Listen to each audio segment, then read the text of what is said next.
In the Black Out Loud. Booming Sub-Saharan Africa, set for growth. Here's why. Economists are forecasting a welcome period of growth for Sub-Saharan Africa in the next 2 years, but serious fiscal, social, and political challenges persist in the region. By Cameron Cooper. This article has been edited for audio purposes. Article begins. There is a mood of cautious optimism in Sub-Saharan Africa, as analysts predict the resource-rich region will register significant economic growth during the next 2 years. Against a backdrop of falling inflation for some countries and the potential for higher private consumption and investment, the World Bank predicts growth in Sub-Saharan Africa to firm to 4.1% in 2025 and 4.3% in 2026 after hovering around 2 to 3% in recent years. Andrew Dabalin, chief economist for the Africa region at the World Bank, says this is attributed to easing of financial conditions domestically and globally, along with lower inflation rates. He notes that growth will remain uneven across countries in the region. As he says, the largest two economies, South Africa and Nigeria, will continue to grow at a slower pace than the rest of the region. However, the outlook is not being viewed through rose-colored glasses. High inflation in recent years, along with debt vulnerability, food insecurity, and high levels of poverty, have afflicted an area that can now enjoy momentum towards becoming the world's largest free trade zone. On the rebound, making sweeping predictions about the Sub-Saharan Africa economy is complicated, given it is not one economic bloc. The Economic Community of Western States and the Southern Africa Development Community are just two of the more prominent trading blocs in Sub-Saharan Africa. Nevertheless, as part of COVID-19 recovery, Deloitte Africa's economic advisory practice leader, Tewodros Sise, believes the region is poised for a notable economic rebound this year. He says, "We estimate GDP growth will be around 4% across the continent, and East Africa will continue to be the fastest growing region, driven by the services sector, industry expansion, continued investment in infrastructure and real estate, as well as power projects." He adds that foreign direct investment will be a major contributor to growth this year, especially in areas such as renewable energy, fintech, technology and telecommunications, agricultural processing, pharmaceuticals, and logistics. There is growing pushback against foreign direct investment influence in Africa, with domestic workers often facing a glass ceiling because foreigners take a larger share of senior positions. According to Sise, Africa is rich with natural resources, and competition to access these assets and secure mining rights between the US, China, and the United Arab Emirates will shape foreign direct investment on the continent. He says, this will also have an impact on the logistics sector. These minerals are crucial to global energy transition and a digital transformation. Therefore, this sector will play a key role in 2025, driving growth and foreign direct investment. Going for growth. The largest economies in Sub-Saharan Africa, South Africa, Nigeria, Angola, Ethiopia, and Kenya, are all expected to register growth in 2025, according to Deloitte Africa. However, the pace of growth will be mixed. Deloitte predicts that Ethiopia will lead the region with 7.8% GDP growth on the back of infrastructure development and a growing industrial base. Kenya should expand 5.3%, benefiting from robust investments in real estate, power, and services. Nigeria can anticipate 3.4% growth as it leverages its natural resources and grows its fintech and logistics sectors. Angola is projected to grow at 3.2%, thanks mainly to its oil and gas sector. South Africa is in line for modest growth of 2.6%.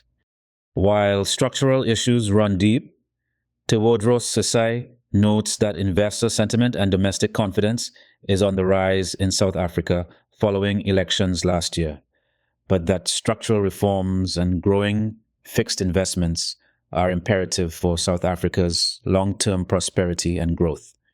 Andrew Dabalin believes that on the back of receding inflation, a gradual easing of policy interest rates among countries in the region should enhance household consumption and investment in 2025 and 2026. He says, government spending across the region will still be restricted by the limited fiscal space that results from high levels of public indebtedness and rising borrowing costs. Progress in fiscal consolidation will continue, although at a moderate pace. Primary deficits are narrowing more rapidly thanks to declining deficits in non-resource-rich countries and rising surpluses in commodity exporting countries. One of the drivers of Sub-Saharan Africa growth is likely to be the African Continental Free Trade Area, or AFCFTA for short, set up in 2019 to strengthen Africa's economic status and stability. It sends a strong signal to the international investor community that the region is open for business and has a single rule book for trade and investment. To date, 48 state parties have ratified the AFCFTA agreement, although only a handful of those have so far started trading under its mechanisms and protocols. By boosting intra-African trade and reducing tariffs, Tewodros Sisay says AFCFTA will foster industrialization, create more efficient supply chains, and expand opportunities for small and medium-sized enterprises. Down to business. Sub-Saharan Africa's growth trajectory presents immense opportunities for accountants, finance professionals, and business leaders. Sisay says, the region is home to the fastest growing economies in the world, and despite global economic challenges, many countries in Africa have shown resilience and consistent growth. Urbanization and a growing middle class are also creating demand for financial services, consumer goods, and infrastructure, making it suitable for businesses. Given that many sectors in the region are not fully developed, including financial services, technology, and manufacturing, and labor relations are problematic, Sisay says there is a role to play for firms and professionals to address many of these challenges through products and services, financial management, and assisting regulatory compliance. He notes that foreign direct investment has also created opportunities in many sectors that demand professional support, while emerging capital markets are providing advisory opportunities in markets such as South Africa, Nigeria, and Kenya. Sisay adds, Ethiopia has just established its first stock exchange, opening new frontiers in capital markets. Digital transformation through the rise of fintech and mobile banking, as well as the growing tech sector, also require the support of innovative businesses and professionals. Risks and volatility. On the flip side, there are some risks associated with doing business in parts of Sub-Saharan Africa. This was highlighted last year when Australia-based Resolute Mining agreed to pay $160 million to the Mali government in a bid to free the company's CEO and two other executives who were detained over a tax dispute. More broadly, the World Bank warns that there are threats to the growth outlook for Sub-Saharan Africa from global and domestic developments. Andrew Dabalin says global growth could be affected by heightened trade policy uncertainty, which in turn may result in further geoeconomic fragmentation that affects export-oriented economies in the region. More trade barriers and retaliation between trading blocs as a result of intensified protectionist measures could also dampen economic prospects. There is also the continued risk of political insurrection, particularly in Central and Equatorial Africa. Andrew Dabalin adds that weaker growth in China could reduce the demand for metals and minerals. He says, another risk stems from frequent policy changes and weak institutions, leading to an unpredictable business environment in which the cost of doing business is increasing. Geopolitics has been a huge challenge for Africa, and it will continue to be in 2025. Sub-Saharan Africa could face other headwinds, according to Tewodros Sisai, who highlights political instability in the region as many countries face uncertainty, conflict, and unstable governance. He says, another risk stems from frequent policy changes and weak institutions, leading to an unpredictable business environment in which the cost of doing business is increasing. Geopolitics has been a huge challenge for Africa, and it will continue to be in 2025. The other well-publicized threat is inflation. Despite positive signs in some countries, Deloitte's research suggests Africa will have the fastest rising inflation of any continent in 2025, averaging about 16%. Close to 30 countries will be under International Monetary Fund programs, indicating that these markets are still grappling with macroeconomic challenges emanating from currency depreciation, global commodity price volatility, increased costs of imports and local production, and higher public debt.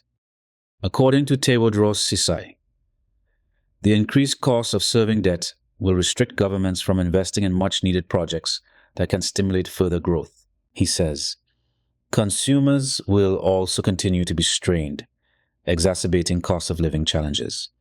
Furthermore, geopolitical tensions, as well as the impact of climate change, will impact sustainable development. Untapped potential. As governments and businesses in Sub-Saharan Africa grapple with myriad challenges, they should be emboldened by the knowledge that they have it in their powers to turn the region's vast potential into sustained prosperity. For example, Andrew Dabalin is confident that Africa can harness the transformative powers of education to drive long-term economic growth and lift up its citizens. He says, the region can build on successful experiences around the world to seize this opportunity. Africa has made significant strides in expanding access to education. Right now, the opportunity is even greater than ever. The children of today will be part of Africa's future workforce, which is expected to nearly double by 2050. He says, Sub-Saharan Africa is at an important juncture where not investing in education today will be detrimental to economic development for decades. To transform the region's education systems, bold reforms and investments are needed around two broad, interconnected objectives. The first is building a solid foundation by ensuring that all children acquire basic skills. The second is equipping youth and the workforce with skills that are relevant to the evolving labor market.